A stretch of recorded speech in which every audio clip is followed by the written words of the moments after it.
பார்க்க போறது உங்களுடைய தேர்ச்சி மூணு. தேர்ச்சி ஒன்று கணக்கு அறிமுகமும் முக்கியம். அது முழுமையாவே தேதி மட்டும்தான். அங்க என்ன இல்ல கணக்கு எதுவுமே. உங்களுடைய தேர்ச்சி ரெண்டு இரட்டை பதிவு முறைமை. இரட்டை பதிவு முறைமை என்பது பிள்ளைகள் அது தேர்ச்சி ரெண்டு பிள்ளைகள் உங்களுடைய கணக்கெட்டு சமன்பாடு. அந்த கணக்கெட்டு சமன்பாடு நாங்க பார்க்க முதல்ல தேர்ச்சி மூன்று இரட்டை பதிவு முறைமை பார்த்துக்கிறோம். அதெல்லாம் பேச விஷயங்கள். இப்ப நாங்க படிக்க போற இந்த தேர்ச்சி மூன்றெல்லாம் தான் கணக்கெட்டுங்க அடிப்படை பேசிக் ஆஃப் அக்கௌண்ட்ஸ் சொல்லிருக்கும். அதுல ஆல்ரெடி உங்களுக்கு வழங்கப்படுத்துற அந்த நிதி கூற்றின் மூலங்கள் 5. சரி, இப்ப நம்ம அதெல்லாம் பார்த்துட்டு இப்ப வருவோம். இப்ப நம்ம வர போற முடியும் கணக்கு பெருமாள் சொல்லுங்க கணக்கு அல்லது பெருமாள் சொல்லுங்க கணக்கு அக்கௌண்ட் என்று சொல்லுவோம். அக்கௌண்டிங் கணக்கு. இது கணக்கு அக்கௌண்ட். கணக்கு அல்லது சொல்லுவோம் பேரேட்டு கணக்கு. கணக்கு அல்லது பேரேட்டு கணக்கு ரெண்டு ஒண்ணுதான். கணக்கு சொன்னாலும் சரி அல்லது பேரேட்டு கணக்கு சொன்னாலும் சரி. கணக்கு அல்லது பேரேட்டு கணக்கு. நம்ம சப்ஜெக்டுக்கு பேர் என்ன? கணக்கு. அது அக்கௌண்டிங். இது கணக்குன்னு சொல்றது. அந்த கணக்கு அல்லது பேரேட்டு கணக்குன்னு சொல்றதுக்குள்ள பெரும்பாலும் நாம இந்த நிதிக்கூற்றின் மூலங்களான நிதிக்கூற்றின் மூலங்களான நாம் சொல்லுவோம் சொத்து அடுத்து பொறுப்பு உரிமையாண்மை அடுத்து வருமானம். அப்போ சொத்து பொறுப்பு உரிமையாண்மை வருமானம் செலவு என்பவற்றில் ஏற்படுகின்ற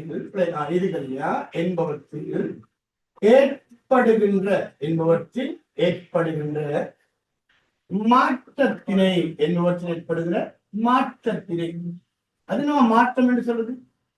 சொத்து பொறுப்பு உரிமையாண்மை வருமானம் செலவினத்தின் மாற்றம் என்றா ஒன்று அவைகள் கூடுறது இல்லைன்னா அவைகள் குறையுது. அது மாற்றம். சொத்து கூடுறது சொத்து குறையுது, பொறுப்பு கூடுறது பொறுப்பு குறையுது, வருமானம் அதிகரிக்கிறது வருமானம் குறையுது. அதாம மாற்றம் என்று சொல்றது. அப்ப சொத்து பொறுப்பு உரிமையாண்மை வருமானம் செலவினம் என்பவற்றில் ஏற்படுகிற மாற்றத்தினை நாம் போடுங்க. மாற்றம் என்றா ஒண்ணு அதிகரிப்பா இருக்கும் அல்லது குறைவா. இந்த மாற்றத்தினை இதுல வரக்கூடிய அந்த சேஞ்சஸ் மாற்றத்தினை திகதி ஒழுங்கின் அடிப்படையில் அதனால திகதி ஒழுங்கின் அடிப்படையில் நாங்க எப்பவுமே ஒரு பதிவு செய்யக்க திகதி ஒழுங்குல பதிஞ்சிட்டு வரோம். அதே திகதி ஒழுங்கு உதாரணத்துக்கு பாருங்க, ஜனவரி மாதம் பதிய போறோமா, ஜனவரி மாதம் 1ஆம் தேதி பதிவு, ஜனவரி மாதம் 4ஆம் தேதி பதிவு, ஜனவரி மாதம் 10ஆம் தேதி பதிவு, இப்ப ஜனவரி மாதம் 7ஆம் தேதி பதிவு. இப்படி பதிவு சொல்லுங்க. ஜனவரி 10 பதிஞ்ச பிறகு ஜனவரி 7 பதிய அது திகதி ஒழுங்கு கிடையாது, அது குறை கிடையாது. அதை சொல்றது அப்ப திகதி ஒழுங்குல பதிஞ்சிட்டு வருது. அப்ப திகதி ஒழுங்கின் அடிப்படையில் பதிவு செய்வதற்கு பயன்படும் வரவு செலவு. ரெண்டு வார்த்தை இருக்கு. ஒன்று வரவு, இன்னொன்னு செலவு. சொல்லுவாங்க டெபிட் மற்றது கிரெடிட் சொல்லுவாங்க. வரவு செலவு நிரல் கொண்ட ஓர் மாதிரி அல்லது ஓர் அமைப்பு என்ன சொல்ல கணக்கு என்பது. கணக்கு என்பதுக்கு ஒரு வரவிலக்கணம் இருக்கு. வாட் இஸ் அக்கவுண்ட் என்று கேட்டாங்க. கணக்கு என்றா பொறுப்பு உரிமையாண்மை வருமானம் செலவு என்பவற்றில் ஏற்படுகின்ற மாற்றத்தினை அது நம்ம அதுல வர மாற்றம் என்றா ஒண்ணு அவைகள் கூடுறது குறையுது. அதனை மாற்றம் என்று சொல்லுவோம். அந்த மாற்றத்தினை திகதி ஒழுங்கின் அடிப்படையில் பதிவு செய்வதற்கு பயன்படும் வரவு செலவு நிரல் கொண்ட வரவு செலவு அந்த வரவு செலவு நிரல் கொண்ட ஓர் மாதிரி ஓர் அமைப்பை தான் நம்ம என்ன சொல்ல பிள்ளைகள் கணக்குன்னு சொல்லுவோம். என்ன சொல்லக்கூடிய அப்ப கணக்குன்னா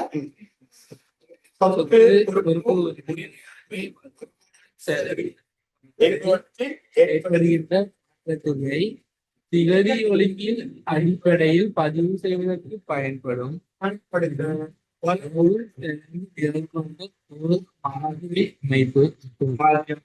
மாதிரி சொல்லும்போது கணக்கு. பாத்தீங்கன்னா இந்த கணக்கு என்பது கணக்கின் வடிவம் சொன்னா கணக்கின் மாதிரி வடிவம். பெரும்பாலும் ஒரு அக்கௌண்ட் எப்படி இருக்கும், அதனுடைய வடிவம் என்ன மாதிரி? ஒரு கணக்கின் வடிவம் பாத்தீங்கன்னா ஒன்று இந்த மாதிரி வடிவம் இருக்கும். இது ஒரு வடிவம் சொல்லுவாங்க டி ஃபார்ம் மெத்தட். பாருங்க, இப்ப இங்க மேலதான் அந்த கணக்குக்கு தலைப்பு போடுவோம். என்ன கணக்கு ஒண்ணு காசு கணக்கா, தளவாட கணக்கா, மூலதன கணக்கா, வாடகை கணக்கா, பற்று கணக்கா. நாங்க படிச்சிருக்க வேண்டாம், ஏகப்பட்ட கணக்கு இல்லையா படிக்கிறீங்க. இப்ப கணக்குக்கெல்லாம் உதாரணம் சொன்ன, சொத்துக்கு உதாரணம் சொன்னோமா, அந்த சொன்ன உதாரணத்துக்கு பின்னாடி என்ன வார்த்தை போடுங்க, கணக்கு போடுங்க. இப்ப தளவாட உதாரணம் தான் சொத்துக்கு, அப்ப அதை கணக்க மாற்றணும்னா தளவாட கணக்கு. காசு சொத்துக்கு உதாரணம் தானே, அதை கணக்க மாற்றணும்னா கட்டடம் சொத்துக்கு உதாரணம் தானே, அதை கணக்கா மாற்றணும்னா கட்டட கணக்கு. பொறுப்புக்கு உதாரணம் சொன்ன பிள்ளை கடன் கொடுத்தோர், வங்கி கடன், அதை கணக்கா மாத்துங்க, கடன் கொடுத்தோர் கணக்கு, வங்கி கடன் கணக்கு. அப்படி நாங்க படிச்ச நிதி கூற்றின் மூலங்கள் படிச்சோமா, அந்த ஒவ்வொன்றுக்கு உதாரணங்கள் பார்த்தோமா, அதுக்கு பின்னாடி என்ன வார்த்தை போடுங்க, கணக்குன்னு வார்த்தை போடுங்க, அது கணக்கா வந்து. அப்ப ஒண்ணு இங்க வரலாம் பிள்ளை, தொலைபேசி கட்டண கணக்கு, மின் கட்டண கணக்கு, வங்கி கடன் கணக்கு, காசு கணக்கு, பற்று கணக்கு, மூலதன கணக்கு, வற்றுகள், இந்த கணக்கு. இதோட கணக்கு பாத்தீங்கன்னா பிள்ளைகள் இதுல ரெண்டு பக்கம் இருக்கும். சொல்லுவோம் பிள்ளைகள் கணக்கின் வரவு பக்கம், அப்படின்னு சொல்லுவோம். கணக்கின் வரவு பக்கம் டெபிட் சைடுன்னு சொல்லுவோம். என்ன சொல்லுவோம் பிள்ளை, டெபிட் சைடு. பெரும்பாலும் ஆங்கிலத்தில் பாத்தீங்கன்னா டிஆர் என்று வார்த்தை, டிஆர் டெபிட். இந்தியாவோட சொல்லுவோம் பிள்ளைகள் ஒரு கணக்கின் பக்கம் செலவு பக்கம் கிரெடிட் சைடு சொல்லுவோம் பிள்ளைகள் சிஎம். பாருங்க, ஒரு கணக்குக்கு ரெண்டு பக்கம் இருக்குடா, ஒன்று வரவு பக்கம்,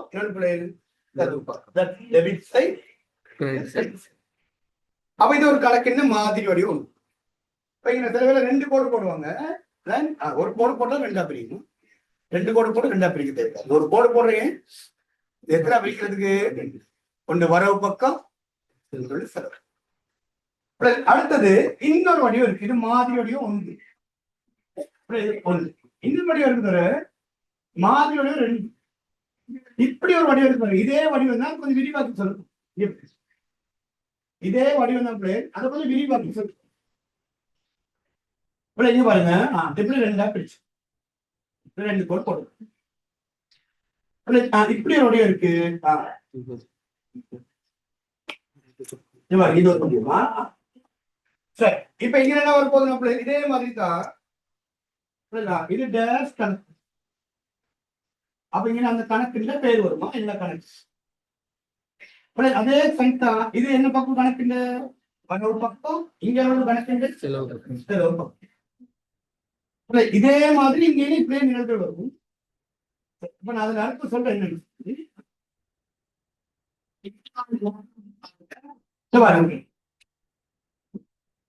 இதுல முதலாவது பொக்ல இருக்கிற எந்த டேட்ல அந்த நடவடிக்கை இடம்பெறுகிறது திகதி. அதுக்கு அடுத்த நிலையில பிள்ளைகள் அதுக்குரிய விவரம் என்ன, டீடைல்ஸ் விவரம். இந்த சின்னதாக பாக்ஸ் இருக்கு மாதிரி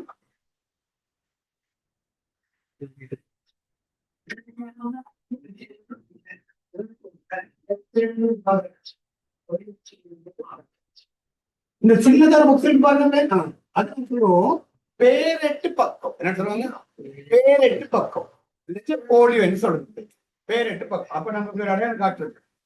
இது என்னத்துக்கு பயன்படுத்துவாங்கன்றது ஒரு கணக்கு செய்யும்போது சொல்லித்தாரு, ஒரு நிறம் கட்டாயமான்னு சொல்லி. அதுக்கு அடுத்த நம்ம தொகை என்ன சொல்லுங்க, என்ன வரும், திகதி விவரம் தொகை.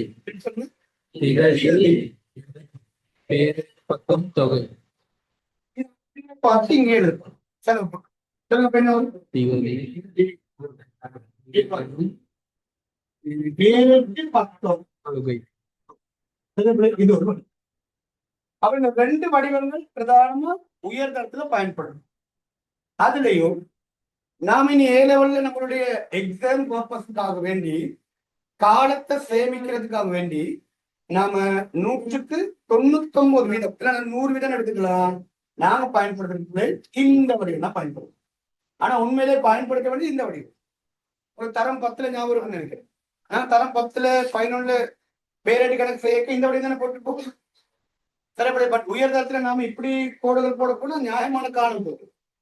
அப்போ இதத்தான் சுருக்கிது. இங்க அப்படிதான் பதிவு. நீங்க ஒரு திகதி, அப்புறம் விவரம், அப்புறம் தொகை. இங்க சொல்லுங்க, திகதி விவரம் தொகை. இப்ப இதை எதுவா மாத்தலுமா? மாத்திக்க கோடுகள் போடுறது நம்ம இருக்கு. அப்ப இதுதான் நாங்க கூடுதலா A லெவல் எக்ஸாம்ல யூஸ் பண்றது டி ஃபார்ம். இதுக்கு என்ன சொல்லுவாங்க? T form. டி எழுத்து மட்டும் தாங்க எழுத்து. அதனால இது என்ன வடிவம் சொல்லுவாங்க? T form. அப்ப நீங்க A லெவல் எக்ஸாம்க்கு நம்ம எந்த வடிவம் பயன்படுத்தலாம்? டி ஃபார்ம் மெத்தட் பயன்படுத்தலாம். ஏன்னா உயர்தரத்துல நீ காலம் ரொம்ப முக்கியமா எக்ஸாம்க்கு. அடுத்து இந்த வடிவம். 3வது ஒரு வடிவம் கொடுத்திருக்கு. அந்த 3வது வடிவம் பிள்ளைகள் திகதி பாருங்க இருக்கும், விவரம், பேரெட்டு பக்கம், அடுத்து வரவு, செலவு, நிலுவைட்டு கொடுத்திருப்போம். அந்த 3வது வடிவம் பிள்ளைகள் பெரும்பாலும் நாங்க A லெவல் எக்ஸாம்ல நாம யூஸ் பண்றது பெரும்பாலும் படும். அந்த 3வது வடிவம் பயன்படுத்துறது பேங்க்ஸ். யார் பயன்படுத்துறது? பேங்க்ஸும் கணக்கு செய்வாங்க தானே. அப்ப அவங்க அந்த கணக்கு செய்யறதுக்கு பயன்படுத்துறது அந்த 3வது வடிவம். மற்றபடி அப்ப நாம கூட யூஸ் பண்றது 1வது வடிவம். அப்ப இங்க வாங்க, நாம இன்னைக்கு பாக்குற தலைப்பு கணக்கு அல்லது பேரெட்டு கணக்கு என்ற அக்கவுண்ட் என்று சொல்றது. அப்ப கணக்கு என்று சொல்றது பிள்ளை, கணக்கு என்று சொல்றது சொத்து, வருமானம் என்பவற்றில் ஏற்படுகின்ற மாற்றத்தினை, அதுல வரக்கூடிய மாற்றங்களுக்கு தானே ஒண்ணு கூட குறை. அந்த மாற்றங்கள்ல அடிப்படையில் பதிவு செய்வதற்கு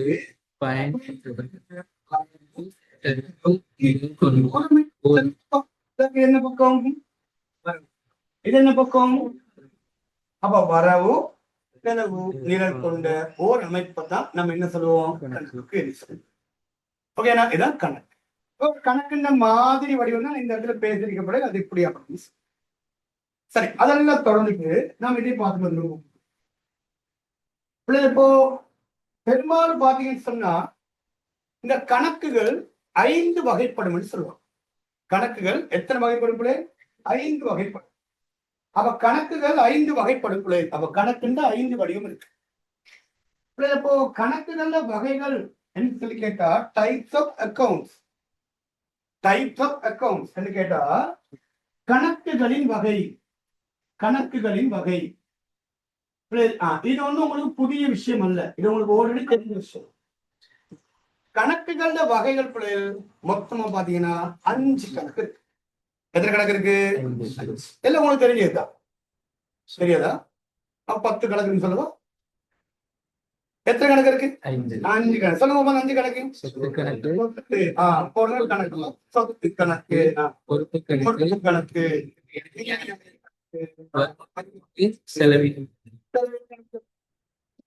அப்ப இந்த 5 நம்ம நிதி கூற்றின் மூலங்கள் என்று கேட்டா சொத்துன்னு சொல்லணும்.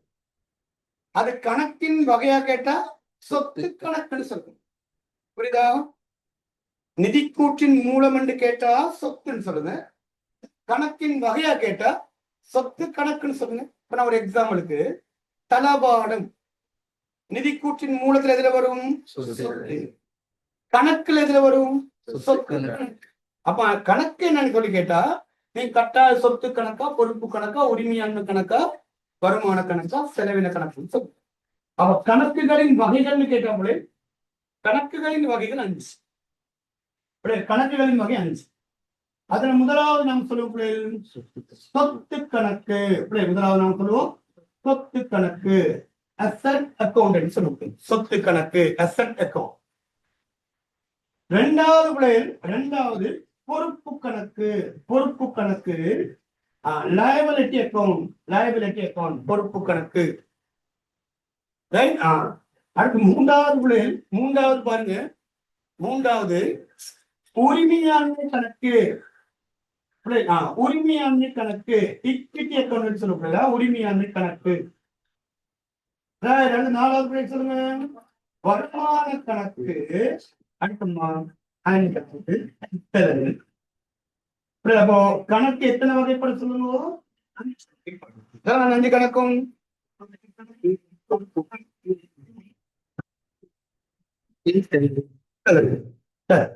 இந்த ஒவ்வொன்றுக்கு ஒரு 2 உதாரணங்கள் தெரிஞ்சுக்கோமா. என்ன சார் 2 சொல்றீங்க? நான் 10 சொல்ல மாட்டீங்களா?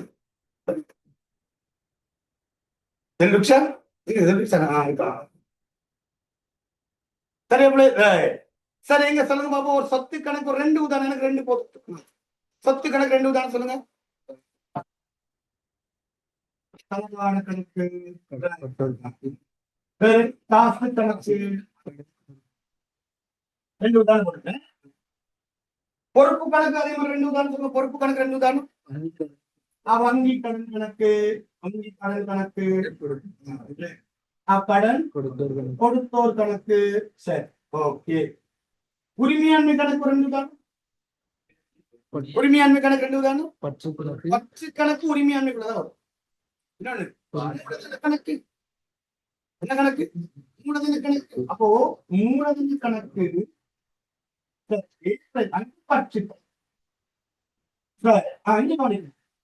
இப்ப நீங்க சொல்லலாம் சார், இப்ப இந்த உரிமையாண்மையை மாத்துறதுன்னு 4 படிச்சிருந்தானே, அதுல உரிமையாண்மை கூட்டுறது 2, குறைக்கிறது 2 படிச்சிருந்தானே. எதப்பா உரிமையாண்மை அதிகரிக்கும்? மூலதனமும் வருமானம். எது உரிமையாண்மை குறைக்கும்? அப்ப அந்த வருமானம் செலவினங்களையும் நாங்க உரிமையாண்மை கணக்கு உதாரணம் சொல்லலுமா அப்படி கேட்டா சொல்லலாம், பிரச்சனை கிடையாது. ஆனா என்னன்னா, அந்த 2 கணக்கை நம்ம தனியா காட்டியிருக்கோமா? அப்ப அதுகளை தனியா காட்டியிருக்கும் போது அதை கொண்டு உரிமையாண்மையோட சேர்க்கிறது இல்லை. அதுகளுக்குன்னு தனி கணக்கு இருக்கா இல்லையாடப்பா? இருக்குதானே. அப்ப நீங்க வருமானம் எல்லாம் எதுக்கு உதாரணம்? வருமான கணக்கு. செலவினம் எல்லாம் எதுக்கு உதாரணம்? செலவின கணக்கு. அடுத்த விஷயம், அப்ப வருமானத்துக்கு உதாரணம் கேட்டா சொல்லுங்க. வருமான கணக்கு உதாரணம் நிறைய வருமான கணக்கு படிச்சிருக்குமே. விற்பனை கணக்கு, சொல்லுங்க. தரகு வருமான கணக்கு, பங்கு லாப வருமான கணக்கு, பெற்ற கழிவு கணக்கு, விற்பனை கணக்கு, தரகு வருமானம்.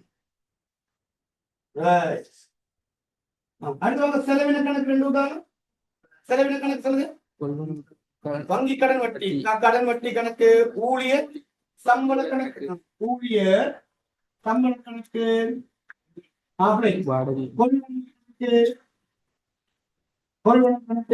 அதுல நாங்க சொல்லுவோம் உதாரணம்.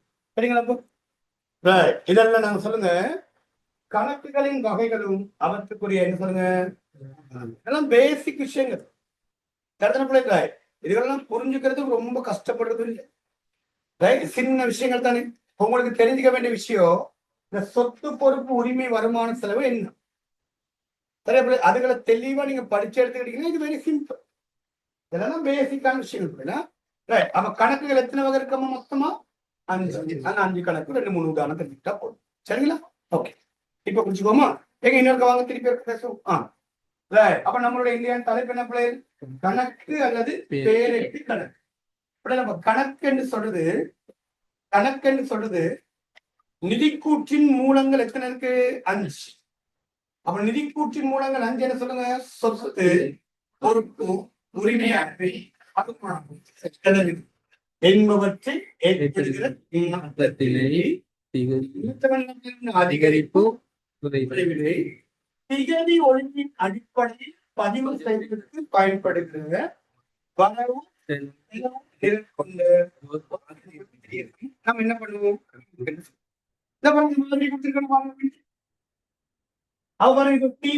இருக்கா? இதை நாங்க சொல்லுவோம் கணக்கு என்ன பக்கம்? வரவு பக்கம். இதை நாம சொல்லுவோம் கணக்கு செலவு பக்கம். டெபிட் சைட், கிரெடிட் சைட் சொல்லப்படுது. வரவு என்பதுக்கு டெபிட் என்றும் செலவு என்பதுக்கு கிரெடிட் என்றும் பயன்படுத்த சொற்பது. எது வலது பக்கம், எது இடது பக்கம்?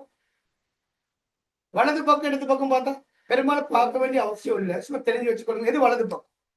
ஒரு கணக்கின் வலது பக்கம் என்பது வரவா செலவா?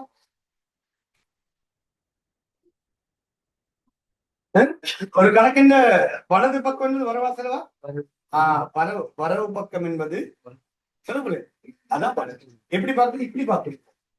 இப்படிதான் பார்க்கணும். எப்படி பார்த்தீங்கன்னா இத்தனை வலது கை. அப்ப இதுதான் கணக்கின் வரவு பக்கம்.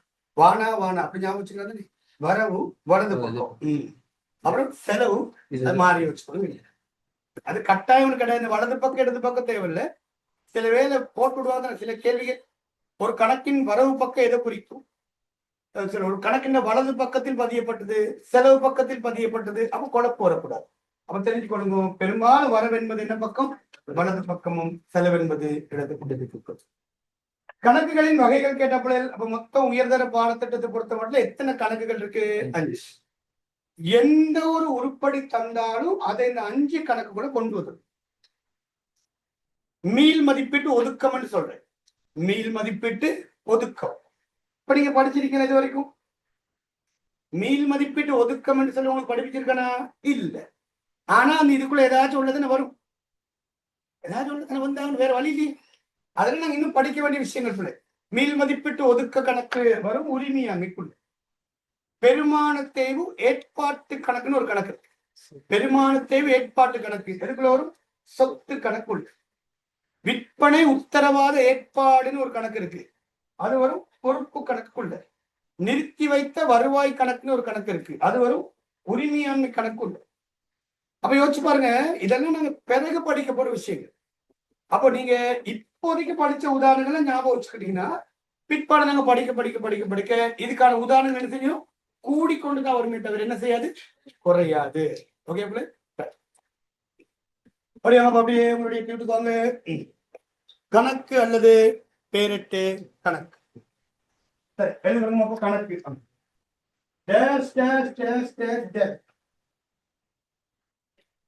என்ன 5 டேஸ் நீங்க போடுறது இல்ல. என்ன வரும் அந்த இடத்துல? சொத்து, சொத்து, பொறுப்பு.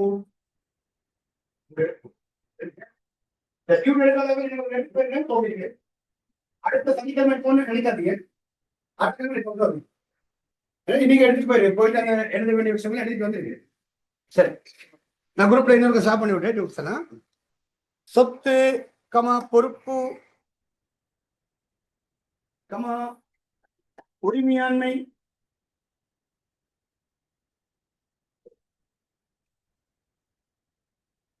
உரிமையாண்மை கமா வருமானம் மற்றும் செலவினம் என்பவற்றில் ஏற்படுகின்ற மாற்றத்தினை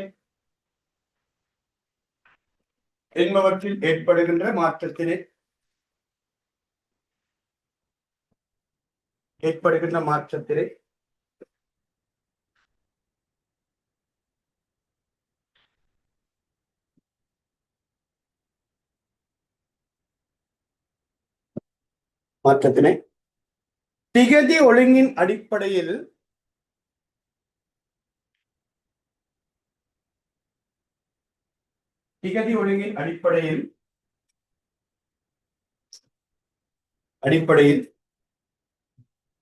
பதிவு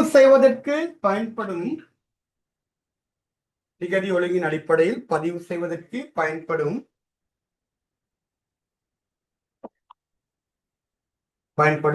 வரவு செலவு நிரல் கொண்ட வரவு செலவு நிரல் கொண்ட ஒரு மாதிரி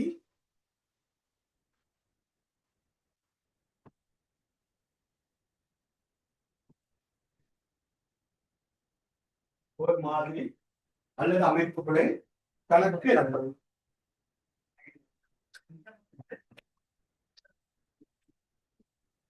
ஒரு மாதிரி கணக்கு எனப்படும். சரி, இங்க பாருங்க. இப்ப நான் உங்களுக்கு கொடுத்திருக்கேன் கணக்கின் மாதிரி வடிவம். பாருங்க, ஒரு கணக்கின் மாதிரி வடிவம் மாதிரி வடிவம். முதலாவது பாருங்க, மாதிரி அமைப்பு 1 வரவு செலவு. அந்த கணக்கிட்ட பேர் வரும். என்னடா இதுதான் நாங்க சொல்லுவோம் கணக்குல T4 மெத்தட். பெரும்பாலும் நாம் உயர்தரத்துல பயன்படுத்துற கணக்கு இந்த வடிவத்தில். அதுக்காக மாதிரி அமைப்பு ரெண்டு கொடுத்துருக்கு. அதான் உண்மையிலே கணக்குன்ற முழுமையான ஃபார்மட் இதுதான். ஒரு கணக்குன்ற முழுமையான ஃபார்மட் இது. இருக்கு விபரம் பேரெட்டு பக்கம் அடுத்த தொகை. பேரெட்டு பக்கம் என்னன்றது நம்ம ஒரு கணக்கு செய்ய சொல்லித்தாரு. அதே மாதிரி கணக்குன்ற செலவு பக்கம் பாருங்க என்ன இருக்கு, திகதி விபரம் பேரெட்டு பக்கம். அது மாதிரி அமைப்பு முன்பாக மாதிரி அமைப்பு மூன்று பேர் பெரும்பாலும் வங்கிகள் பயன்படுத்துற பேங்க்ஸ், கூடுதலா வங்கிகள் நிதி நிறுவனங்கள் பயன்படுத்துற கணக்குன்ற ஃபார்மட் தான் மூன்றாவது அமைப்பு. பாருங்களே திகதி விபரம் பேரெட்டு பக்கம் செலவு மீதி அல்லது நிறுவனம். அப்போ மூன்று வடிவங்கள்ல கணக்கு இருக்கா. அதுல கூடுதலா நம்ம உயர்தர பாடத்திற்கு ஏலவல் எக்ஸாம்க்கு நம்ம யூஸ் பண்ற வடிவம் எது, முதலாவது கணக்குகளின் பிரதான வகைகள் எத்தனை இருக்கு, ஒரு 5 முக்கியமான பகுதி கணக்குகளின் பிரதான வகைகள்.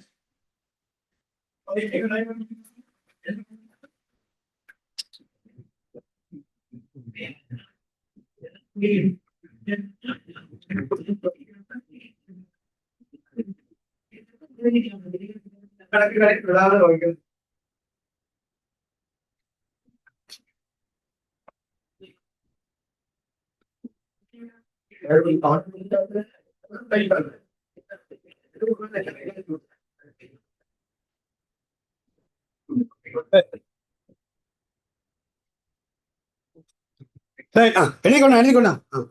ஒன்று சொத்து கணக்கு.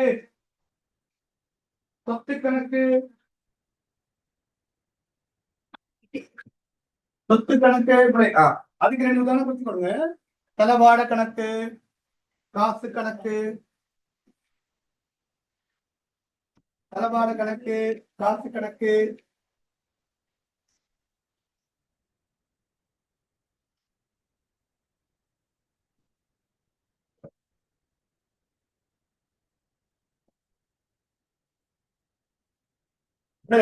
பொறுப்பு கணக்கு, பொறுப்பு கணக்கு அதுக்கு 2 உதாரணம் குறிச்சுக்கணும். வங்கி கடன் கணக்கு, வங்கி கடன் கணக்கு,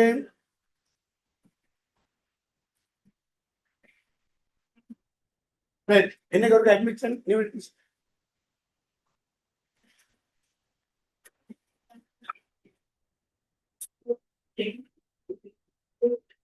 வங்கி கடன் கணக்கு, கடன் கொடுத்தோர் கணக்கு.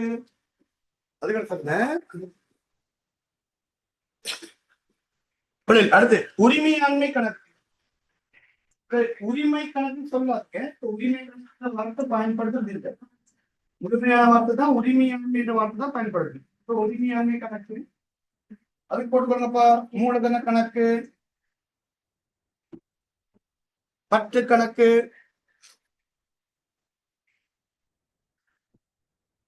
மூலதன கணக்கு, பற்று கணக்கு.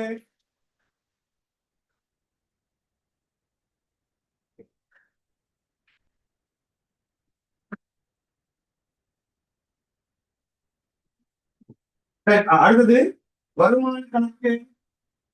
வருமான கணக்கு அது விற்பனை கணக்கு கொடுத்திருக்கோம். தரகு வருமான கணக்கு.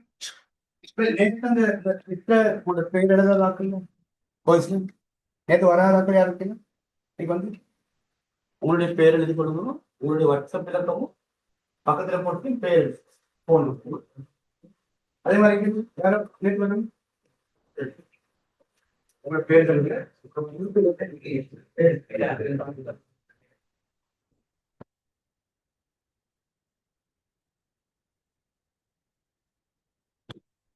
அடுத்தது செலவின கணக்கு. செலவின கணக்கு இப்போ வந்து சம்பள கணக்கு, கொள்வனவு கணக்கு, சம்பள கணக்கு, கொள்வனவு கணக்கு இதெல்லாம் சொல்லுவோம். செலவின கணக்கு உதாரணம்.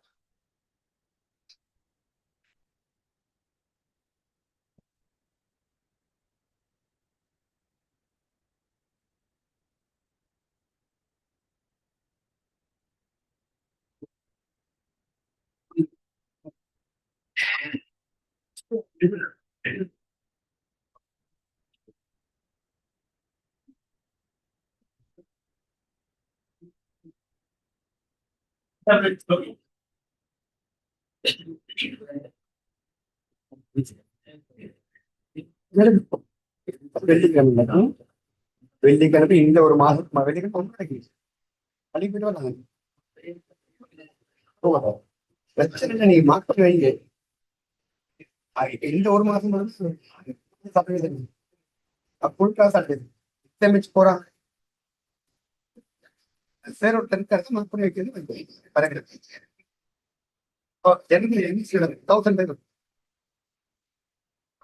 என்னென்ன படம் எடுக்கிறீங்க? ரெஸ்பான்ஸ் எடுக்கிறீங்க.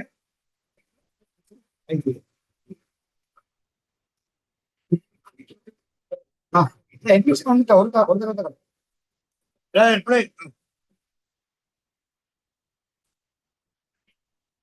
சரி அப்படியே போனீங்க இப்போ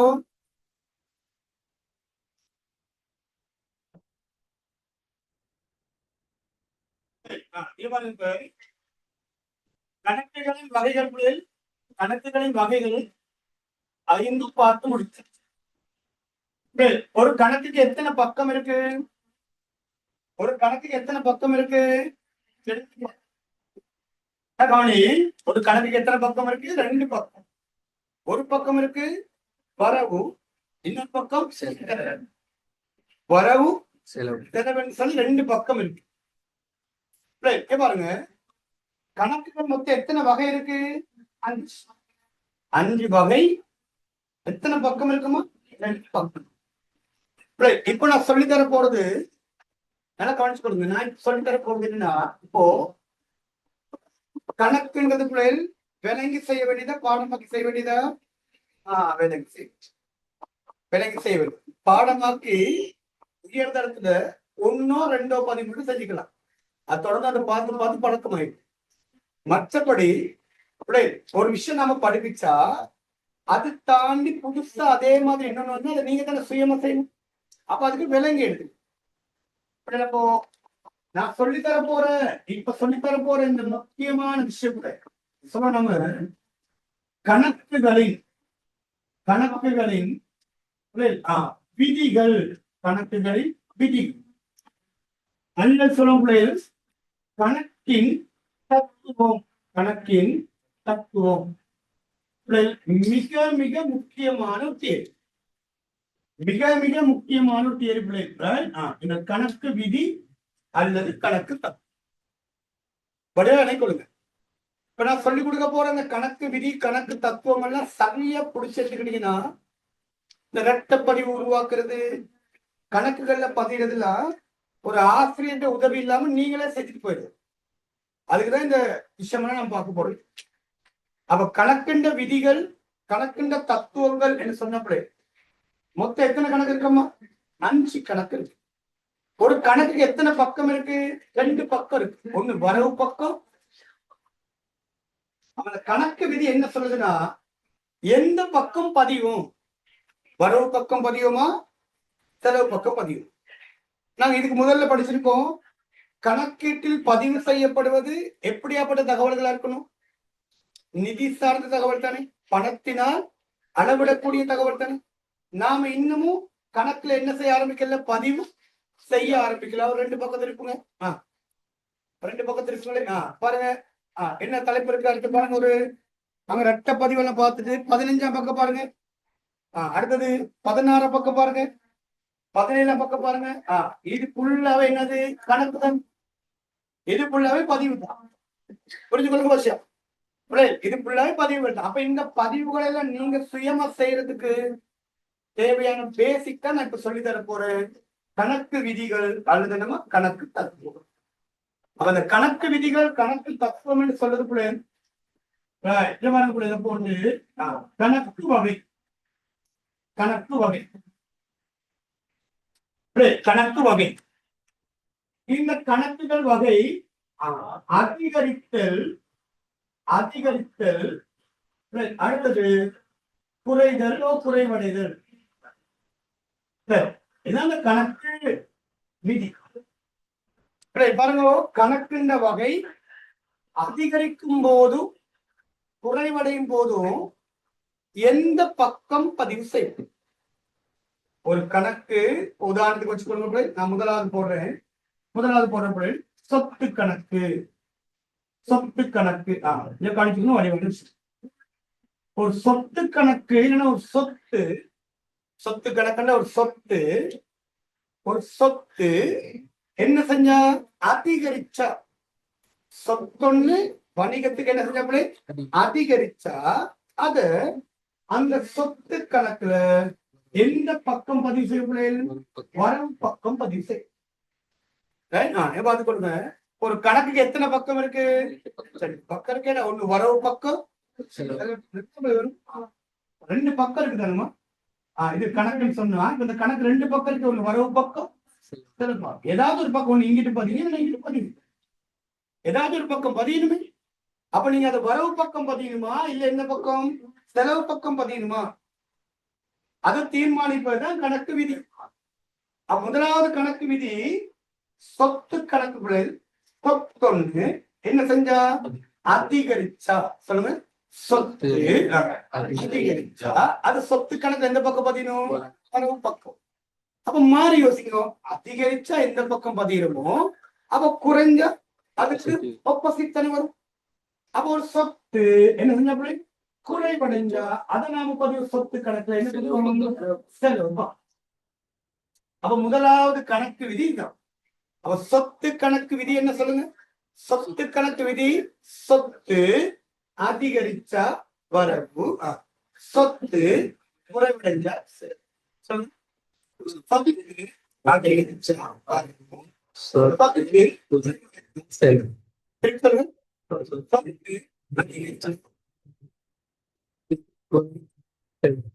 அவன் சொத்தொன்னு அதிகரிச்சா அதை நம்ம சொத்து கணக்குல எந்த பக்கம் பதிவோம்? அதே சொத்து குறைவடைஞ்சா அப்ப சொத்து கணக்குல ஈஸியா ஞாபகம் வச்சுக்கோ. அதிகரிச்சா எந்த பக்கம் பதிவுமோ அப்ப குறைவடைஞ்சா அதுக்கு ஒரு கணக்குக்கு எத்தனை பக்கம் இருக்கு? 2 பக்கம். சொல்ல 2 பக்கம். ஒரு வரவு பக்கம், சரி. முதலாவது கணக்கு விதி சரி. சொல்லுங்க, முதலாவது கணக்கு விதி சொத்து கணக்கு விதி என்ன?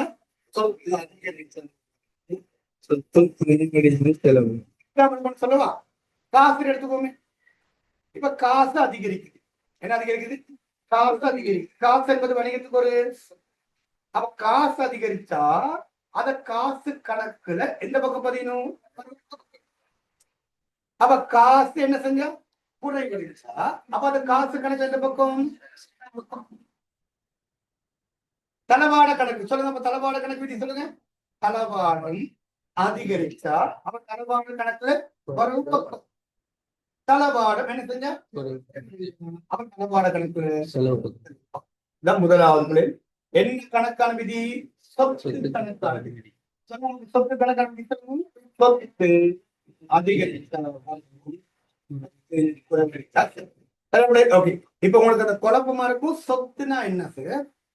சொத்துக்கு என்னென்ன உதாரணம் இதெல்லாம் தான் நான் முன்ன விளங்கப்படுத்திட்டு அதுக்கான வீடியோஸ் நம்ம குரூப்ல சாப்பிடும். ஓகே தானே? அப்ப திருப்பி வடிவா நீங்க அதெல்லாம் பார்த்து முடிச்சிட்டீங்கன்னா உங்களுக்கு கிளியர் ஆயிடும்.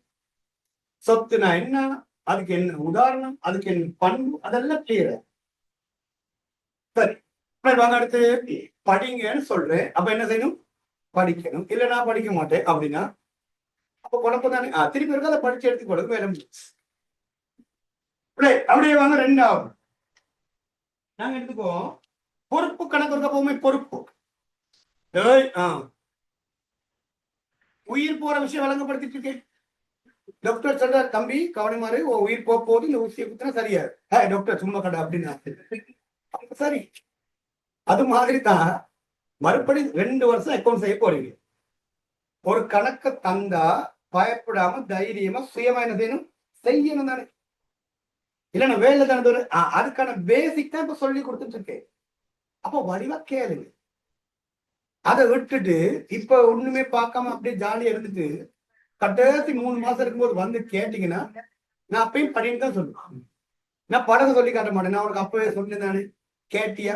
எனக்கு அந்த பழக்கம் பேசி அது வேலை தானே மாத்துறது. அப்போ ஒரு டைம் டிராவல் மாதிரி இப்பயே சொல்றேன். நீ 2028ல இப்ப நிக்கிற 5வது மாசம்.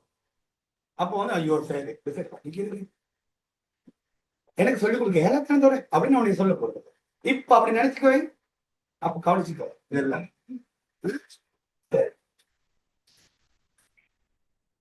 ரெண்டாவது பிள்ளை வாங்க. ரெண்டாவது பொறுப்பு கணக்கு எடுத்துக்கணும். மொத்தம் எத்தனை கணக்கு இருக்கு? 5 கணக்கு. சரி, சொத்து கணக்கு இது உங்களால ஏற்றுக்கொள்ளுமா? சொத்து அதிகரிச்சா ஏன் செலவுல கொஞ்சம் என்ன? இப்ப நீங்க யாரும் கிடையாது கேட்குது. ஏன் அதிகரிச்ச சொத்து அதிகரிச்சா எங்க பதிவும்? ஏன் சொத்து அதிகரிச்சா செலவுல கொஞ்சம் என்ன? சரி, எப்படித்தானே பிள்ளை? ஏதாச்சும் ஒரு விஷயத்துல என்ன செய்யணும்? ஆரம்பிக்கணும் தானே. இப்ப ரசிகன் பாப்பீங்கன்னா 2 பேருக்கு இடையில ஒரு மெச்சம் நடக்குதுன்னா யாராச்சும் ஒருத்தன் அடிக்க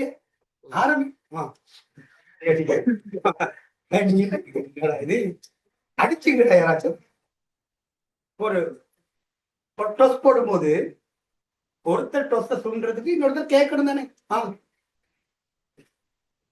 இப்ப யாரும் ஆரம்பிக்கணும் எடுத்து ஆரம்பிங்க மாதிரி ஏதாச்சும் ஒரு கோயில்ல என்ன செய்யணும்? ஆரம்பிக்கணும் தானே. அப்ப நம்ம ஆரம்பிச்சது எதுவா இருக்கட்டும், சொத்து கணக்குல ஆரம்பிச்சு அவ்வளவுதான் கதை. என்னதுல ஆரம்பிச்சிருக்கோம்? சொத்து கணக்கு. அப்ப சொத்து கணக்கு தான் நிதி கூட்டின் மூலங்கள் சொல்லும் போது முதலாவது என்ன சொன்னோம்? சொத்து. அப்ப சொத்து அதிகரிச்சா அது சொத்து கணக்கு எந்த பக்கம் பதிவோ வரும். சொத்து குறைஞ்ச எந்த பக்கம் பதிவோ எந்த பக்கம் பதிவோ. அதோட கூட இந்த வரவு செலவுன்றது உங்களுக்கு போக போக புரிஞ்சுப்பீங்க நீங்க இந்த வார்த்தை என்னன்னு. அது ரெண்டும் ஜஸ்ட் 2 வார்த்தை, 2 வேர்ட்ஸ். ஒண்ணு வரவு, ஆங்கிலத்தில் சொன்ன ஒண்ணு டெபிட். ரெண்டாவது வாங்குதல் நாங்க படிப்போம் பொறுப்பு கணக்கு. வடிவ படிக்கணும் பொறுப்பு கணக்கு. லைபிலிட்டி பொறுப்புன்னா கடன் தானே. பொறுப்புன்னா கடன். சொத்து அதிகமா இருந்தா நல்லமா, பொறுப்பு அதிகமா இருந்தா நல்லமா? நம்ம யோசிப்போம். எது ஒரு ஒருத்தர் சொல்ற எனக்கிட்ட 5 கோடி சொத்து இருக்கு. அப்படியோ? எனக்கிட்ட 6 கோடிக்கு பொறுப்பு இருக்கு. இது என்ன? நான் தான் உன்னை விட அதிகமா வச்சிருக்கேன். இதை ஏத்து கேளுமா? இதை ஏத்து கேளுமா? என்ன வந்து கல்யாண வீடுகள்ல பொண்ணு பார்க்க போறாங்க. 2 மாப்பிள்ளைய பார்த்திருக்காங்க. ஒருத்தருக்கு 20 கோடிக்கு சொத்தா. ஒருத்தருக்கு அப்பயே இங்க வா எனக்கு 50 கோடிக்கு பொறுப்பு இருக்கு, நான் அவனை விட அதிகம் அப்படின்னா. ஏன்னா சொத்து வேற பொறுப்பு வேற. நான் பார்க்கிற கோணம் அப்படித்தானே. சொத்து என்பது ஒரு வணிகத்துக்கு நிதி ரீதியான உறுதியை ஏற்படுத்தும். அவ்வளவுதான். ஒரு பினான்சியலா ஒரு ஃப்ரீடத்தை தரும் சொத்து. சொத்து என்பது நமக்கான நிதி நிலைமையை அதிகரிக்க செய்யும். பொறுப்பு என்பது கடன் தானே. திருப்பி கட்டணுமா திருப்பி கட்டக்கூடாதா? திருப்பி கட்டித்தானே ஆகணும். இப்ப நீங்க வீட்டுல கரண்ட் பில்ல கட்டாம சேர்த்து வச்சுக்கிறீங்க. சொல்றீங்க நீங்க பக்கத்துல நான் கரண்ட் பில் கட்ட மாட்டேன்னு. நீங்க மாசம் மாசம் கட்டுவீங்களா? நான் கட்ட போறது இல்லை. சரி கட்டாம 5 மாசம் பில் சேர்ந்துருச்சு 10,000 ரூபாய். நான் கட்டவே இல்லை பாரு, 10,000 கட்டவே இல்லை. என்ன செய்வோம் வந்து இப்ப என்ன செய்ய எல்லாம் சேர்த்து வச்சு கட்டித்தானே. அப்போ எப்பயாச்சும் நம்மளுடைய நிதி நிலைமையை பொறுப்பு கூட்டுமா குறைக்குமா? குறைக்கும். நம்மளுடைய பைனான்சியல் ஃப்ரீடம் சொல்லுவோம், நிதி சுதந்திரத்தை அது கூட்டுமா குறைக்குமா? குறைக்கும். கொஞ்சம் வச்சு பாருங்க. ஒரு 50,000 கையில வச்சிருக்கோம். சரி ஆசை ஏதாவது செலவழிப்போம்னு தோணுது. பட் இங்க பாத்தீங்கன்னா 60,000 கடை வாங்கி வச்சிருக்கு. இப்ப மனசு என்ன சொல்லும்? இதை செலவழின்னு சொல்லுவோமா அந்த கடனை கட்டுன்னு சொல்லுவோமா? கடனை கட்டிட்டா அவன் வந்து பெரிய உதவி கொடுப்போம். வீட்டு முடிக்க நின்றுக்கிட்டு இப்ப காசு தாரியா இல்லையா கட்டலாம் பெரிய சிக்கலாச்சு. அவ்வாறுங்க நமக்கு அந்த பொறுப்பு என்பது நம்மளுடைய நிதி ரீதியான சுதந்திரத்தை அதிகரிக்குமா, நிதி ரீதியான சுதந்திரத்தை குறைக்குமா? குறைவடைய செய்யும். அதான் பொறுப்பு என்பது. அந்த பொறுப்பு என்பது சொத்துக்கு எப்படி இருக்கும்? இருக்கும். பாருங்க ஐடியா மட்டும் பாத்துங்க. பொறுப்பு எப்படி வரும்னா சொத்துக்கு ஆப்போசிட்டா தானே இருக்கும். இப்ப சொல்லுங்க அப்ப பொறுப்பு கணக்கு விதி எப்படி வரும்? பொறுப்பு கணக்கு எப்படி வரும்? பொறுப்பு அதிகரிச்சா, பொறுப்பு அதிகரிச்சா எந்த பக்கம் பதிவு? செலவு பக்கம். பொறுப்பு அதிகரிச்ச எந்த பக்கம் பதிவு? செலவு பக்கம். அப்ப பொறுப்பு என்ன செஞ்சா? குறைஞ்சா மாறி யோசிங்க. எந்த பக்கம்? இவங்க 2 பேரும் மெயினான. இவங்க 2 பேரும் தான் மெயினான. இதை விளங்கிட்டீங்கன்னா மத்தெல்லாம் ஈஸியா எடுத்துக்கலாம். சொல்லுங்க அப்போ சொத்துக்கு ஆப்போசிட் தானே பொறுப்பு. அது உங்களுக்கு புரியுதான்னு பாருங்க. 20 லட்சம் ரூபாய் சொத்து இருக்கிறதும் 20 லட்சம் ரூபாய் பொறுப்பு இருக்கிறது ஒண்ணா? இது ரெண்டு ஒரே பார்வையில பார்ப்போம் இல்ல. சொத்து 20 லட்சம் ரூபாய் இருக்குன்னா அதை நாங்க வரவேற்போம்ப்பா, சந்தோஷம். 20 லட்சம் ரூபாய் சொத்து இருக்கு. 20 லட்சம் ரூபாய் பொறுப்பு இருக்குன்னா மாறுதனை யோசிப்போம், என்னடா இது எப்படா திருப்பி கட்டுறது அப்படிதான் நமக்கு தோணும். எப்படி இது திருப்பி கட்டுறது? எப்பயாச்சும் என்ன செஞ்சாங்கணும் கட்டி தானே கொள்ளாகும். அப்ப சொத்துக்கு எதிரான விஷயம் தான் என்ன வரும் சொல்லுங்க, பொறுப்பா இருக்கும். அப்ப சொத்து கணக்கு விதி என்ன சொல்லுங்க, சொத்து அதிகரிச்சா வரவு, சொத்து குறைவடைஞ்சா செலவு. அப்ப பொறுப்பு கணக்கான விதி என்ன, பொறுப்பு அதிகரிச்சா செலவு, பொறுப்பு குறைச்சா. சரிங்களா? அப்ப ரெண்டு கணக்கு விதி சொல்லியாச்சு. திருப்பி இருக்கா சொத்து கணக்கான விதி, சொத்து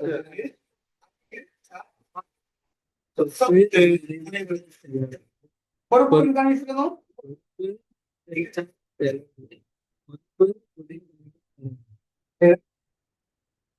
இப்போ இன்னும் 3 கணக்கு இருக்கு. என்ன கணக்கு? 3 கணக்கு எடுப்போம். உரிமையாண்மை கணக்கு. என்ன கணக்கு எடுப்போம்? உரிமையாண்மை. இந்த உரிமையாண்மை கணக்குக்குள்ள இந்த உரிமையாண்மை கணக்கு சரி. இப்ப என்ன வரும் உரிமையாண்மை கணக்கு? அதிகரிச்சா வரவா செலவா? அதிகரிச்சா வரவா செலவா? நான் எடுக்கிற மார்க்கம்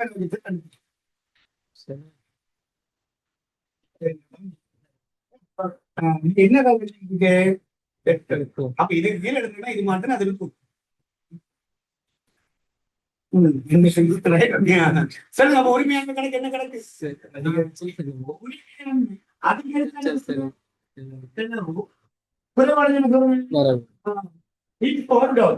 ஏன் சார், அது ஏன் சார் உரிமையாண்மை அதிகரிச்சா செலவிட பதிரும்? உரிமையாண்மை ஒரு வகையில பார்த்தா அது உரிமையாளர் போடுற தொகை தானே. இப்படிலாம் ஏகப்பட்ட கேள்வி நமக்குள்ள வரும். ஆனா இந்த உரிமையாண்மை கணக்கு என்பது பொறுப்பு கணக்கு போன்று இருக்கும். எந்த கணக்கு போன்று? பொறுப்பு கணக்கு. சரி, அதுக்கான காரணத்தை கொஞ்சம் பார்த்துட்டு வருவாங்க. நாங்க எப்பவுமே கணக்கு செய்யப்படும். இது நம்மளுடைய வணிகம், இது நம்மளுடைய வணிகம். இந்த வணிகத்துல கட்டாயம் யார் இருப்பாங்க? உரிமையாளர் ஒருத்தர் இருப்பாரு, ஓனர். யார் இருப்பாங்க? உரிமையாளர் ஒருத்தர் இருப்பாரு. என்ன உரிமையாளர்? உரிமை. இப்போ இந்த உரிமையாளரால அந்த வணிகத்துக்கு நிதி ஈடுபடுத்தப்படும். ஒரு வணிகத்தை தொடங்கணும்னா அந்த வணிகத்தின் உரிமையாளர் அந்த வணிகத்துக்கு என்ன ஈடுபடுத்தணும்? நிதி. அதனப்ப மூலதனம் என்ன சொல்லும்? என்ன சொல்லும்? மூலதனம். அப்ப அந்த உரிமையாளரால வணிகத்துக்கு மூலதனம் ஈடுபடுத்துறாரு. 1 லட்சம் ரூபாய் சும்மா கற்பனை வச்சு 1 லட்சம் ரூபாய் போடும். இப்ப எவ்வளவு போட்டு வணிகத்தை ஆரம்பிக்கிறாரு? 1 லட்சம் ரூபாய் போட்டு வணிகத்தை ஆரம்பிக்கும். இப்போ நாம கணக்கு செய்யப்படும் ஒரு எண்ணக்கரு பயன்படுத்துவோம். கணக்கு செய்யக்க ஒரு எண்ணக்கரு. நான் இதே டியூட்ல நாங்க கணக்கு சமன்பாட்டை வச்சு விளங்கப்படுத்துவோம். நார்மலா ஒரு ஐடியா மட்டும் தானே பார்த்துக்கோங்க. ஒரு எண்ணக்கரு இருக்கக்கூடிய வணிக அலகு எண்ணக்கரு. எண்ணக்கருக்கு பேர் என்ன? வணிக அலகு எண்ணக்கரு. வணிக அலகு என்ன? இந்த வணிக அலகு எண்ணக்கரு என்ன சொல்லுதுன்னா, கணக்கு செய்யும் போது பிள்ளைகள் கணக்கு வைக்கும் போது அப்படின்னா நம்ம அக்கவுண்ட் செய்யக்க நிறுவனம் வேறு அதன் உரிமையாளர் வேறு என கருதி கணக்கு செய்ய. வணிக அலகு எண்ணக்கரு என்ன சொல்லுது? கணக்கு செய்யக்க என்ன செய்யும் சொல்லுங்க, கணக்கு செய்யக்க அக்கவுண்ட் செய்யக்க நிறுவனம் வேறு அதன் உரிமையாளர் வேறு. அப்ப நிறுவனம் வேறு உரிமையாளர் வேறுன்னு சொல்லி எந்த எண்ணக்கரு சொல்லுது? வணிக அலகு எண்ணக்கரு சொல்லுது. அப்படி வேற வேற எடுத்து கணக்கு செய்யுங்கன்னு சொல்லுது. அதனாலதான் நீங்க கொஞ்சம் யோசிச்சு பாருங்க. ஒரு வணிகத்திலிருந்து உரிமையாளர் அவருடைய சொந்த தேவைக்கு காசு எடுத்தாவோ பொருள் எடுத்தாவோ அதை தனியா தானே பதியும். என்ன பேருக்கு நினைப்பு ஞாபகம் இருக்கா? பரிசென்ற பேருக்கு நினைக்கும். சரி, கோமலா வணிக அலகு எண்ணக்கரு என்ன சொல்லுதுன்னா பிள்ளைங்க, கணக்கு செய்யக்க என்ன செய்ய சொல்லுங்க, கணக்கு செய்யக்க நிறுவனம் வேறு உரிமையாளர் வேறு. அப்ப 2 பேரும் வேற வேறைய பாருங்க அப்படின்னு சொல்லுது. அப்ப நிறுவனமும் உரிமையாளர் வேற வேறண்டா உண்மையிலே உரிமையாளர் நிறுவனத்திலிருந்து பிரிக்கலுமா நடைமுறையில? ஏன் இந்த எஸ்சிசி வணிகம், இப்ப நான் இந்த வணிகத்துக்கு ஒரு உரிமையாளர் இருக்குன்னா இப்ப என்னைய விட்டுட்டா இந்த வணிகம் அப்புறம் இயங்கும். இது வேற சடப்பொருட்டா. ஆனா கணக்கு செய்ய அதான் நோட் பண்ண வேண்டிய விஷயம். என்ன செய்யும் போது கணக்கு செய்ய அக்கௌண்ட் செய்வோம். நாம அக்கௌண்ட் செய்யும் போது நிறுவனம் வேறு உரிமையாளர் வேறு கருது கணக்கு சொல்லுது. இல்லைன்னா ஒரு வணிகத்தின் சரியான லாப நட்டத்தை கணிக்கல, ஒரு வணிகத்துக்குரிய சொத்தை கணிக்கல. சரி, இப்ப நம்ம எஸ்சிசி என்பது ஒரு வணிகமா? எஸ்சிசி வணிகத்தின் சொத்துக்கள் சொல்லுங்க. எஸ்சிசி வணிகத்தின் சொத்துக்கள் சொல்லுங்க. தளவாடு, ஒயிட் போர்ட், மார்க்கப்பெண்,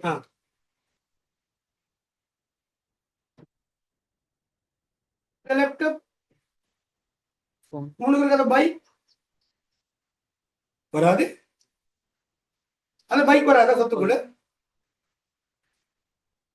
ரோட்ல போற பைக் இல்லப்பா, நாங்க அந்த பைக் வராத சொத்துக்குள்ள. எஸ்சிசி வணிகத்தின் சொத்துக்குள்ள அந்த பைக் வருமா? சொல்லிட்டான் வராது. சரி, வராதா? வராத பிள்ளை.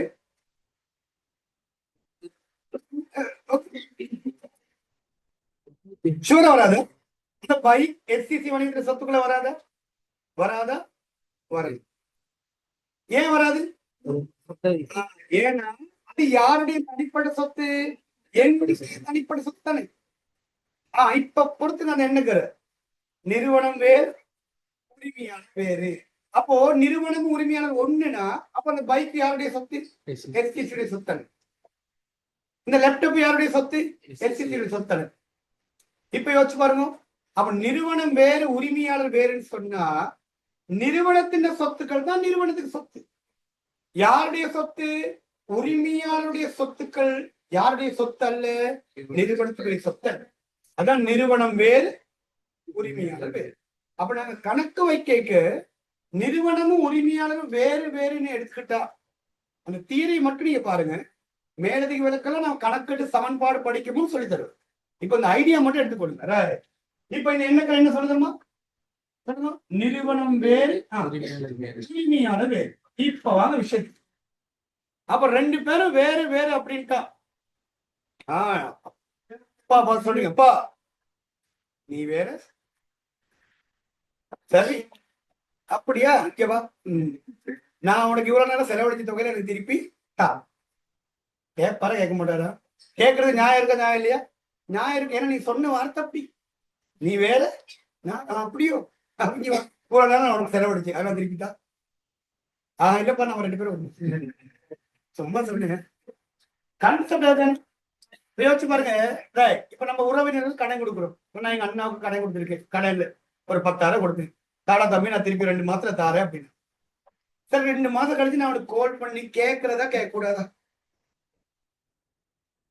இப்ப யோசிச்சு பாரு. கேட்டா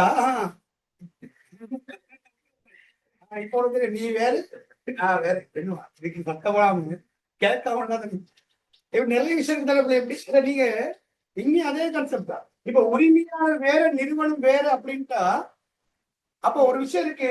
இந்த உரிமையாளரால வணிகத்துக்கு நிதி ஈடுபடுத்தப்படும் தானே. அதுக்கு பேர் என்ன சொல்லுங்க? மூலதனம். மூலதனம் அதுக்குள்ள வரும் உரிமையாண்மைக்கு தானே. மூலதனம் அதுக்குள்ள வரும் உரிமையாண்மை. இப்போ இந்த உரிமையாளரால வணிகத்துக்கு ஈடுபடுத்திய தொகைய அந்த வணிகம் உரிமையாளருக்கு திருப்பி செலுத்தணுமா செலுத்தக்கூடாது? சரிதானே? ஏன் நிறுவனம் வேறு உரிமையாளர் வேறு. நிறுவனம் வேறு உரிமையாளர் வேறுனா அப்ப உரிமையாளரால வணிகத்துக்கு ஈடுபடுத்திய தொகைய அந்த வணிகம் உரிமையாளருக்கு திருப்பி செலுத்தணுமா செலுத்தக்கூடாதா? செலுத்தணும். அப்ப திருப்பி செலுத்தணும்னா இந்த மூலதனம் ஒரு வணிகத்துல பொறுப்பு இல்லையா? பொறுப்பு. அப்ப அது உள்ளக பொறுப்பா வெளியக பொறுப்பா? உள்ளக பொறுப்போ. அது சொல்லுவாங்க உள்ளக பொறுப்போ அகப்பொறுப்பு என்று சொல்லுவாங்க. என்ன சொல்லுவாங்க? பொறுப்பு. அதனாலதான் இந்த பொறுப்பு கணக்கு என்ன விதி வந்துச்சோ அதே விதி எதுக்கு வருது? உரிமையாண்மை. ஒரு வகையில உரிமையாண்மை என்ன விதம் காணப்படும்?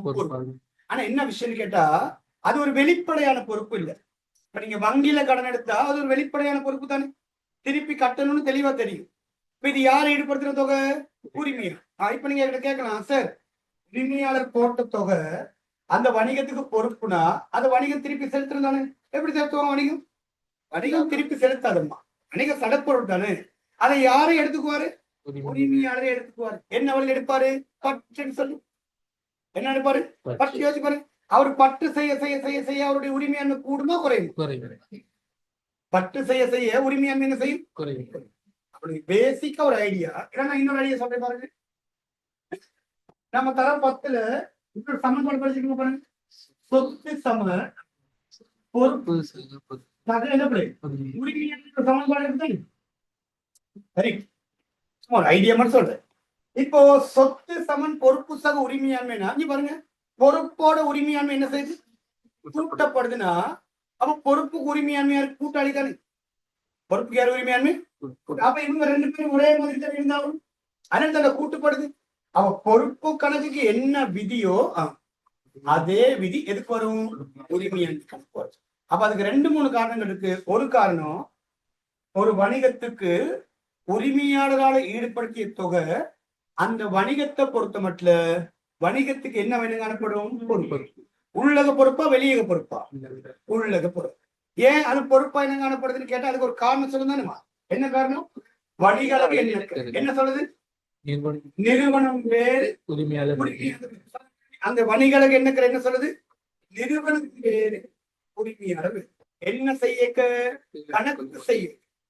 நீங்க பிராக்டிகலா என்ன செய்யும் போது கணக்கு செய்யும். உங்க வீட்டுல ஒரு சில்லறை கடை வச்சிருக்கீங்க. உங்க வீட்டுல ஒரு சில்லறை கடை வச்சிருக்கீங்கன்னா அந்த சில்லறை கடையில போயிட்டு ஒரு சாக்லேட் எடுத்து சாப்பிடுறீங்க. என்ன சொல்லுவாரப்பா? நம்ம மகன் ஒண்ணு சொல்ல முடியும். அடுத்த நாள் ஒரு சாக்லேட் எடுத்து சாப்பிடுறீங்க. சரி, பிரச்சனை இல்லை. அடுத்த நாள் உங்க ஃப்ரெண்டையும் கூட்டு போற. சரி, என்ன சொல்லுவாரப்பா? ஓகே, போயிட்டு 2 சாக்லேட் 3 சாக்லேட் எடுத்து சாப்பிடுங்க. சரி, பரவாயில்ல, ஒரு ஃப்ரெண்டு தானே ஒண்ணு. விட்டுருவாரு. அடுத்த நாள் முழு காஃபி மகே நிப்பாட்டுங்க. இது வீடு இல்லை சொல்லுவாரு. இது வீடு, இது என்னது? கடை. உங்களுக்கு எது தேவைன்னா வீட்டுல போயிட்டு எடுத்து சாப்பிட்டுருங்க சொல்ல. ஏன்னா நீங்க பாட்டு கண்ட வாக்கு எடுத்து எல்லாம் சாப்பிட்டு போயிட்டீங்கன்னா இப்ப அப்பா ஒரு குழப்பம். இது வித்ததுனால குறைஞ்சிச்சா என்ன? புரிஞ்ச கதை. இது என்னத்தினால குறைஞ்சி? லாப நட்டம் சரியா கணிக்கணுமா? ஏன்னா அப்ப குடும்பத்தை ஒருபோது கடைக்குள்ள ஈடுபடுத்த மாட்டாரோ? ஈடுபடுத்த மாட்டார். புரியுதான கதை? ரைட். இப்ப நீங்க நகை கடை வச்சிருக்கீங்க. ஒரு உதாரணத்துக்கு எங்காச்சும் ஒரு ஃபங்க்ஷன் போறீங்க. இவங்க பக்கம் 5-6 நகை தூக்கி மாட்டிட்டு போறீங்க. சரி, இது விற்க வச்சிருக்க சாப்பிடும் சொல்லுவார். இது என்னது? விற்க வச்சிருக்குது. நீங்க பால் இதை எடுத்துட்டு போயிட்டு போற வழியில யாராச்சும் எடுத்து களவாடிட்டு போயிட்டாங்க என்ன செய்யுது? அப்ப சொல்லுவாரு, ஒரே ஸ்ட்ரிக்டா ஒண்ணு சொல்லுவாரு, குடும்பம் வேற வணிகம் வேற. இதை மாத்தி சொன்னீங்கன்னா நிறுவனம் வேற உரிமையாளர் வேற. இப்படி எடுத்துதான் நம்ம கணக்கு செஞ்சாங்க. இல்லைன்னா ஒரு வணிகத்துல சரியான லாபம் எடுத்து என்ன செய்யறதுமா கணிக்க முடியாது. இப்ப நான் ஒரு பேங்க்ல லோன் எடுக்க போறேன் எஸ்சிசிக்கு. அப்ப எஸ்சிசி சொத்துக்கள் என்னன்னா இதுகளை தான் கொடுக்கணும். இப்ப என்னுடைய லேப்டாப்பு, அங்கிட்ட இருக்க என்னுடைய பைக்கு, காணி இதெல்லாம் சேர்த்து கொடுத்தா அவன் நினைச்சுமா அப்படி இங்க ஏகப்பட்ட சொத்து இருக்கு போறேன்னு சொல்லி கடனை கொடுப்பான். கொடுத்த கடனை திருப்பி யாரு கட்டணும்? நான் தானே கட்டணும். அப்ப நான் பொய்யானதை ஒருத்தர் அவன் சொல்லியிருக்கேன்னு அர்த்தம். ஒரு காலத்துல என்னால கடன் கட்ட முடியாம போக வருவான் பேங்க்காரன் வந்து பார்த்தா இங்க ஒரு சொத்தையும் காணும். எனக்கு எதிராக சட்ட ரீதியான நடவடிக்கை எடுப்பான்னு எடுக்க மாட்டேன்னா எடுப்பான். பொய்யான தகவலை கொடுத்துருக்கான்னு சொல்லி. அதனால என்னைக்குமே கணக்கு செய்யும் போது சொல்லுங்க அந்த வார்த்தைய, நிறுவனம் வேறு அதன் உரிமையாளர். அப்ப இந்த எண்ண கருவை பயன்படுத்தினா பின்பற்றினா ஒரு விஷயம் இருக்காங்க மறைமுகமா. என்ன அந்த கதை? அப்ப உரிமையாளரால அந்த வணிகத்துக்கு நிதி ஈடுபடுத்தப்படும். அதுக்கு பேர் என்ன? மூலதனம். அப்ப அந்த மூலதன தொகையை அந்த வணிகம் அவருக்கு திருப்பி செலுத்தணுமா செலுத்தக்கூடாதா? அப்ப ஒரு வகையில மூலதன வணிகத்துக்கு பொறுப்பு இல்லையா? பொறுப்பு. பட் உள்ளக பொறுப்பா வெளியக பொறுப்பா? உள்ளக பொறுப்பு. அப்ப உரிமையாண்மை ஒரு பொறுப்பு கணக்கு மாதிரி தானே. அதனாலதான் பொறுப்பு கணக்குக்கு என்ன விதியோ அதே விதி எதுக்கு வருது? உரிமையாண்மை. புரிஞ்ச கதை? ரொம்ப போட்டு குழப்பிக்காதீங்க. சும்மா ஒரு ஐடியா. எந்த கணக்கு மாதிரி எந்த கணக்கு இருக்கும்? பொறுப்பு கணக்கு மாதிரி உரிமையாண்மை கணக்கு இருக்கும். சரி, இப்ப 3 கணக்கு சொல்லிட்டேன். குயிக்கா சொல்லுங்க இருக்கா? சொத்து கணக்கு என்ன விதி? சொத்து அதிகரிச்சா பொறுப்பு கணக்கு அதிகரிச்சா உரிமைக்கு. இப்ப எத்தனை கணக்கு இருக்கு? இங்க வாங்க. இது 2 கணக்கு இருக்கணும்ப்பா. ஒன்று செலவின கணக்கு, அடுத்தது சரி. நாங்க எடுத்துப்போம் வருமான கணக்கு எடுத்துப்போம். வருமான கணக்கு இப்ப சரி சொல்லுங்க. வருமான கணக்கு வருமான கணக்கு அதிகரிச்ச செலவு. ஏன் சார்? ஏன்னா தகவல் அப்படியா? அதுக்கு என்ன ஒரு காரணம் இருக்கா? இப்ப யோசிச்சு பாருங்க. வருமான கணக்கான விதி வருமானம் அதிகரித்தா செலவு குறையாது. வருமானம் அதிகரித்தா செலவு எப்படி நீங்க பார்க்கணும்னா சொல்ற போயிட்டு வடிவ யோசிக்கணும். நாங்க இதுக்கு முதல்ல படிச்சிருக்க போது உரிமையாண்மை அதிகரிக்கக்கூடிய விலைகள் படிச்சோமா? அனைவருக்கு பார்த்து சொல்லுங்க. நீங்க எழுதிருப்பீங்க முதல்ல. உரிமையாண்மைய உரிமையாண்மைய என்ன செய்யக்கூடியது? அதிகரிக்கக்கூடியது. ரெண்டு தானே. கொஞ்சம் என்ன வருமானம், இன்னொன்னு சரி நமக்கு வருமானம். இப்ப சொல்லுங்க விதிய. இவ்வளவுதான் ரீசன். பக்கமா படிக்க வேண்டிய காரணம் எல்லாம் ஒண்ணு இல்ல, சின்ன காரணம். வருமானம் உரிமையாண்மை என்ன செய்யும்? அதிகரிக்கும் தாண்டா வருமான உரிமையாண்மை. அப்போ இந்த வருமான உரிமையாண்மைக்கு யார்? கூட்டாளி தானே. அப்போ வருமானமும் உரிமையாண்மை ஒரே விதியா தானே இருக்கணும். வருமானம் கூடுச்சுன்னா வருமானம் கூடுச்சுன்னா உரிமையாண்மை என்ன செய்யும்? கூடுமா? இப்ப சொல்லுங்க. உரிமையாண்மை அதிகரிச்ச எங்க பதியும்? செலவுண்டா. அப்ப வருமானம் அதிகரிச்ச எங்க பதியும்? ஏன்னா வருமானம் உரிமையாண்மை என்ன செய்யும்? கூட்டும். வருமானம் உரிமையாண்மை கூட்டுமா குறைக்குமா? கூட்டும் தானேமா. இப்ப சொல்லுங்க. வருமானம் அதிகரிச்சா உரிமையாண்மை என்ன செய்யும்? அதிகரிக்குமா? உரிமையாண்மை அதிகரிச்ச எங்க பதிவும்? செலவு. அப்ப வருமானம் அதிகரிச்ச எங்க பதிவும்? காரணம் கேட்டா வருமான உரிமையாண்மை கூட்டுமா குறைக்குமா? கூட்டும். இப்போ வருமான உரிமையாண்மை கூட்டு. இப்ப நம்ம சொல்லிக்கோங்க பாருங்க. நீங்க இருக்கீங்க, உங்க ஃப்ரெண்ட் இருக்கு. நீங்க அந்த எக்ஸோட பேச மாட்டீங்க. அந்த எக்ஸோட பேச மாட்டீங்க. எக்ஸ்னா அந்த எக்ஸ் இல்லப்பா.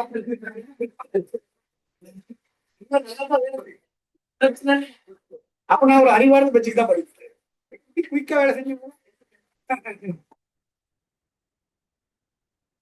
நீங்க அந்த வைக்கிட்ட பேச மாட்டீங்க.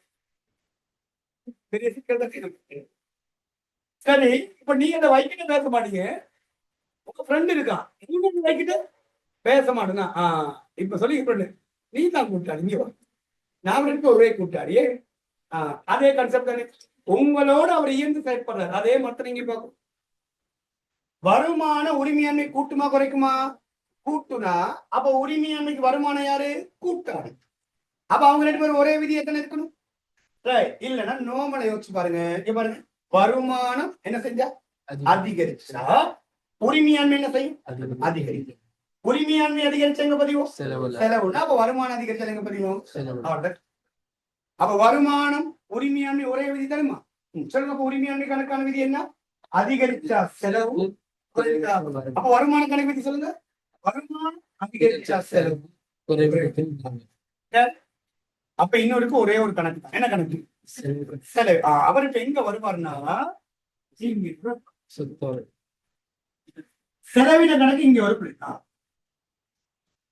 சரி, இங்க வர போகும் செலவின கணக்கான விதி. அப்ப எப்படி வரப்போகுது? செலவின கணக்கான அதிகரிச்சா குறைஞ்சா? இப்ப கேட்கலாம் சார், சொத்தும் செலவினம் ஒண்ணா? சொத்தும் செலவினம் என்ன கிடையாது? ஒண்ணு கிடையாது. ஆனா சொத்து விதி மாதிரியே தானே இருக்கு. அதுக்கான காரணம் என்னன்னு கேட்டா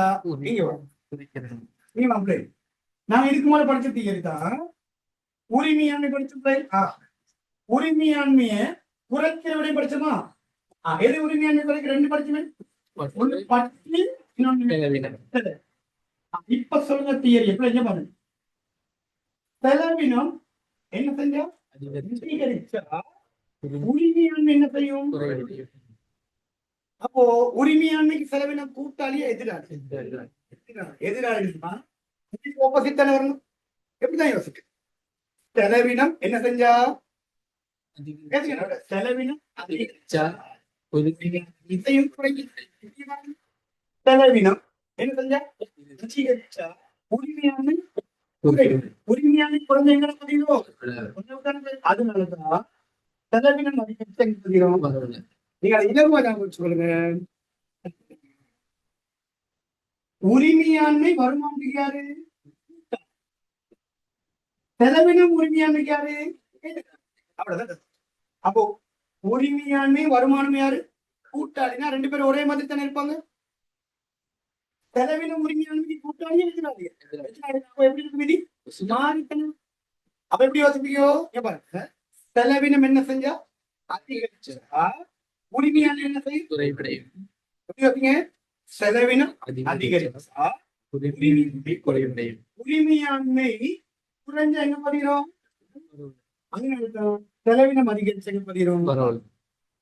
அப்ப மொத்தம் எத்தனை கணக்கு இருக்கு? 5 கணக்கு இருக்கு.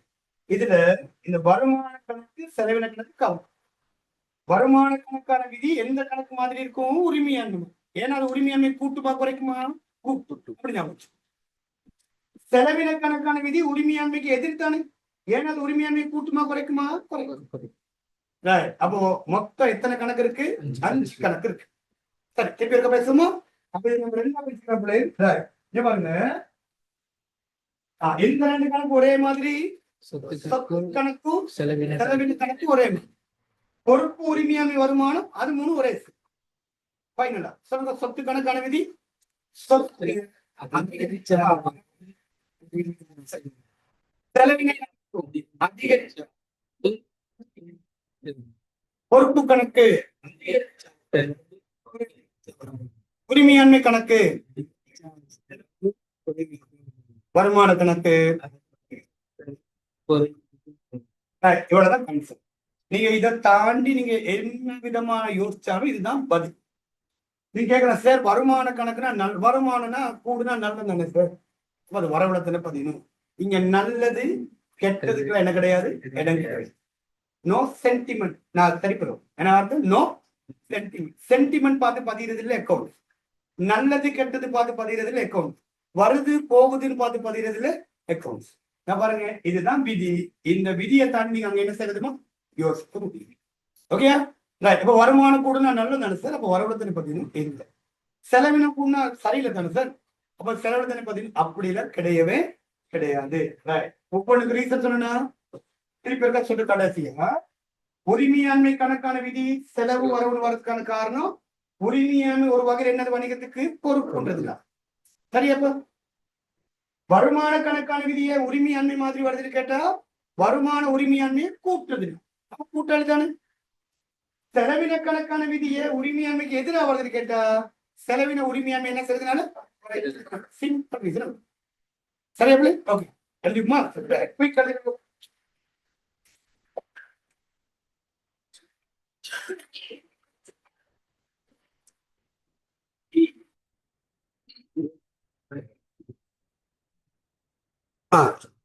கொடுங்க.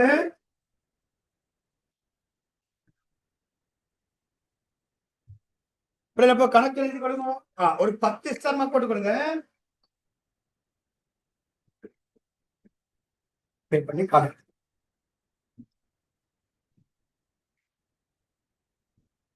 குயிக் எழுதி கொடுங்க. சொத்து கணக்கு பிள்ளை. சொத்து கணக்கான விதி சொத்து அதிகரிச்சா வரவு, சொத்து குறைஞ்சா செலவு. செலவின கணக்கு விதி செலவினம் அதிகரிச்சா வரவு, செலவினம் குறைஞ்சா செலவு. பொறுப்பு கணக்கு விதி பொறுப்பு அதிகரிச்சா செலவு, பொறுப்பு குறைஞ்சா வரவு.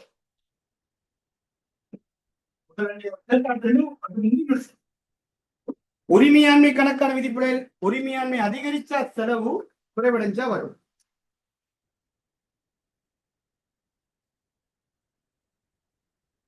வருமான கணக்கான விதிப்படையில் வருமானம் அதிகரிச்சா செலவு, குறைவடைஞ்சா வரவு.